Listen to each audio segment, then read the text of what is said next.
Hi, my name is Mindi Meyerer, and my mastery journey started when I was 3. My parents enrolled me in dance, and I started learning the styles of tap, hip-hop, ballet, jazz, modern, lyrical, salsa, merengue.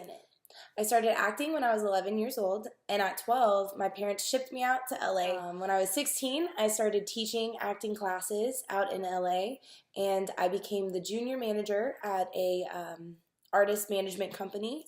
At 18, I was enrolled at the Groundlings, which is an improv school out in LA. After reading the book, I felt like I could relate to Mozart the most of all the masters, and his relationship with his father. His father had a set structure for the way that he wanted his son to grow up and become. He wanted his son to flourish as a musician, as an artist, as a performer, whereas Mozart didn't want to perform. He wanted to create. And I feel that, in a sense, my mother has done the same thing. Not to the extent of I'm going to go and never talk to her again, but I believe that I do need to take a step and realize and reflect on what it is that I want and what it is that I feel is best for me in my career. Mozart once said, "I am a composer. I neither can nor ought to bury the talent for composition with which God in his greatness has so richly endowed me."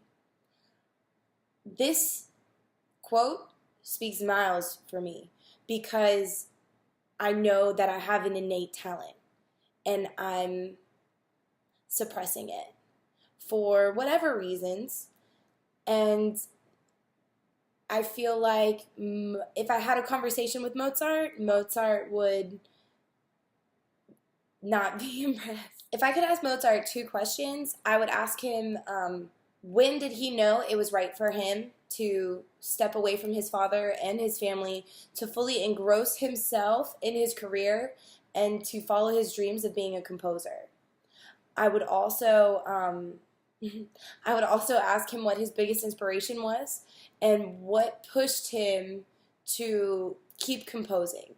What pushed him to take a step back from performing and want to start creating. My 2 7 deadly realities are envy and flightness.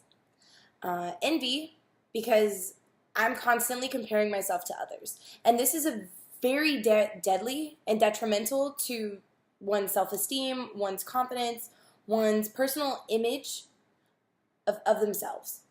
I'm aware that at some point I'm going to have to stop comparing myself to other people and realize that I obtained certain qualities that others might envy or be envious of.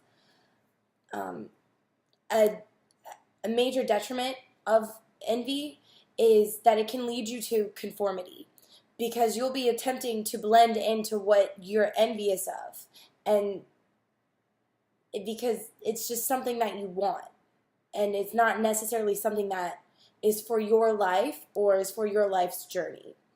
This ties into my comparison to Mozart, because his father was very envious of Mozart's talent. Leopold pushed Mozart because he was jealous of the talent that he had. And he knew that if he had had that talent, he'd work twice as hard as Mozart did. That's what drove Leopold to push Mozart to the edge of not wanting to perform and not wanting to play. And instead of embracing it and saying, okay, you have this beautiful talent, you have this beautiful gift, you should go out and show the world, he took it in a more negative approach so it can have a negative effect on people. The second one is flightness. As much as we want to think that our decisions are based off of rational thought or rational thought process, the reality is that our emotions change our perceptions of things. So people who are flighty often act on their emotions, which could change within the hour, it could change within the day, it could change within the week. This is very detrimental because in business, you need to have a chance to think rationally about a situation, subject, or project before making a decision on something.